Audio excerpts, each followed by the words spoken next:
हम्म किसी भी स्टार्टअप सफर में मतलब जब आप कुछ नया बना रहे हो, एक बहुत बड़ा सवाल हमेशा दिमाग में रहता है यार, टीम के लिए सही लोग कैसे चुने। हाँ, और सिर्फ चुनना ही नहीं, जैसे जैसे कंपनी बड़ी होती जाती है, वो जो शुरू का जोश होता है, जो कल्चर बनता है, उसको बनाए कैसे रखें, ये सच में एक बड़ी चुनौती है। बिल्कुल। तो आज हम इसी पर थोड़ी गहराई से बात करने वाले हैं। खासकर हम स्ट्राइप के जो फाउंडर्स हैं, पैट्रिक और जॉन कॉलिंसन, और पिंटरेस्ट के को फाउंडर बेन सिल्बरमैन, उनके अनुभवों से कुछ सीखने की कोशिश करेंगे। हाँ, हमारे पास जो नोट्स हैं वो इन्हीं लोगों की स्ट्रैटेजी और सोच पर बेस्ड हैं।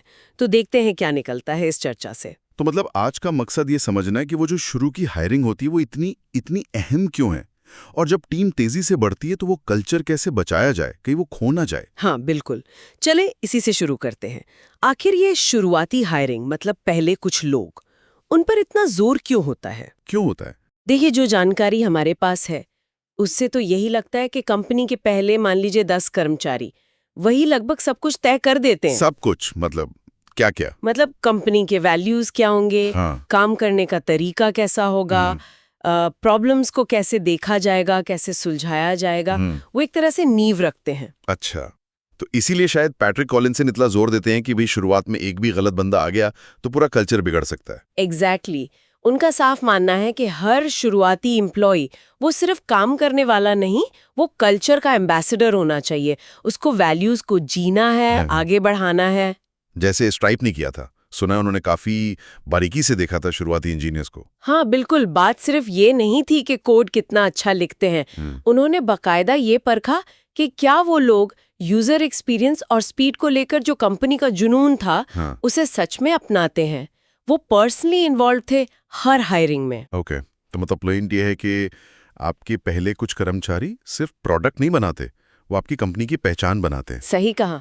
तो फिर अगर ऐसा है तो इन शुरुआती बेहतरीन लोगों में क्या देखना चाहिए? सिर्फ टेक्निकल स्किल तो नहीं चलेगा? नहीं, बिल्कुल नहीं। और यहीं पर जॉन कॉलिंसन की बात आती है। वो कहते हैं कि टेक्निकल स्किल से ज्यादा जरूरी है इंटेलेक्चुअल क्यूरोसिटी, मतलब सीखने की इच्छा, और ओनरशिप मेंटालिटी, चीजों को अपना समझकर करने की सोच। वो ऐसे लोग चाहते थे जो सिर्फ बताया गया काम ना करें, बल्कि सवाल पूछें, आगे की सोचें। हाँ, और ये पिंटरेस्ट वाले बेन सिल्बरमैन की सोच से भी मिलता है ना, कि वो ऐसे लोग ढूंढ रहे थे जो सिर्फ रोल के लिए फिट ना हो, बल्कि मिशन से जुड़े हों। बिल्कुल। बेन सिल्वरमैन की तो एक बात मुझे बड़ी अच्छी लगती है। वो कहते हैं, सही लोग उन समस्याओं को हल करने में मदद करेंगे जिन्हें आप अभी देख भी नहीं पा रहे हैं। वाह, ये तो बड़ी गहरी बात है। मतलब वो फ्यूचर प्रूफिंग की तरह है। हाँ, एक तरह से वो वही क्यूरियोसिटी और मिशन के लिए पैशन है जिसकी बात जॉन कॉलिंसन भी कर रहे थे। ऐसे साथी जो आने वाली अनजानी चुनौतियों के लिए तैयार हों। ठीक है, मान लिया आपने शुरू में बढ़िया लोग चुन लिए, मिशन से भी जुड़े हैं वो, लेकिन फिर कंपनी रॉकेट की तरह बढ़ने लगती है। 10 से 50, 50 से 500 लोग, तब क्या होता है उस कल्चर का? वो तो पतला पड़ने लगता होगा ना। और यही सबसे बड़ा खतरा है। देखिए, अगर आप एक्टिवली कुछ नहीं करेंगे ना, तो जैसे जैसे भीड़ बढ़ेगी, कल्चर डाइल्यूट होता जाएगा। ये लगभग तय है। तो फिर करें क्या? स्ट्राइप ने क्या किया? स्ट्राइप ने एक बहुत सॉलिड काम किया। उन्होंने अपने जो कोर वैल्यूज थे उनको बाकायदा लिखा, और सिर्फ लिखा नहीं, हर नए बंदे को उसमें पूरी तरह ढाला। ये सिर्फ कहने की बातें नहीं थी।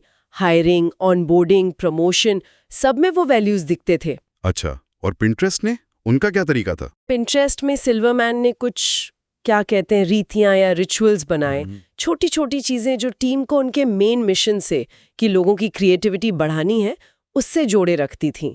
और ये तब भी काम करता रहा जब टीम 1000 लोगों से भी ज्यादा की हो गई। तो मतलब कल्चर कोई स्टैटिक चीज नहीं है, उसे पालना पोसना पड़ता है। बिल्कुल, उसे लगातार सहेजना पड़ता है, और जरूरत पड़ने पर थोड़ा बहुत बदलना, अडेप्ट भी करना पड़ता है। अच्छा, इस सब में कुछ आम गलतियां भी तो होती होंगी। लोग करते होंगे ना कुछ गड़बड़। हाँ हाँ, बिल्कुल होती हैं।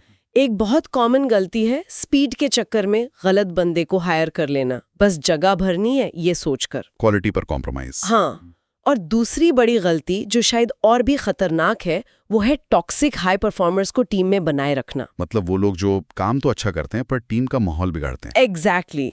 उनको निकालना मुश्किल लगता है कई बार, लेकिन पैट्रिक कॉलिंसन की चेतावनी याद रखनी चाहिए। क्या कहा था उन्होंने? उन्होंने बहुत साफ कहा है, एक भी गलत हायरिंग का कल्चर पर बहुत बुरा असर पड़ सकता है। ऐसी गलती को जल्दी से जल्दी सुधारें, मतलब देर मत करो। ये तो बहुत जरूरी बात है। तो अगर इस पूरी बातचीत को समेटें तो क्या मुख्य बातें हैं जो ध्यान में रखनी चाहिए?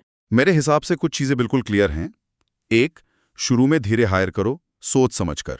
लेकिन अगर गलती हो जाए तो निकालने में तेजी दिखाओ। Slow to hire, fast to fire. हाँ, वही।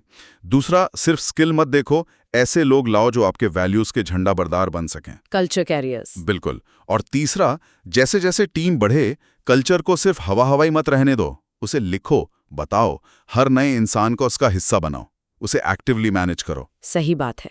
जैसा कि हमने कॉलिंसन भाइयों और बेन सिल्वरमैन के अनुभवों से सीखा, एक स्टार्टअप सिर्फ कोड या पैसों का खेल नहीं है। नहीं, ये असल में लोगों का खेल है। सही लोग चुन लिए तो आपका कल्चर आपकी सबसे बड़ी ताकत बन सकता है। और जाते जाते एक सवाल सोचने के लिए छोड़ जाते हैं सबके लिए। हाँ, आज जो हम ये हायरिंग और कल्चर के छोटे छोटे फैसले ले रहे हैं, ये सालों बाद जब कंपनी बड़ी हो जाएगी तब उसकी इनोवेशन करने की क्षमता पर या मुश्किल वक्त में टिके रहने की उसकी ताकत पर कैसे असर डाल सकते हैं? सोचने वाली बात है।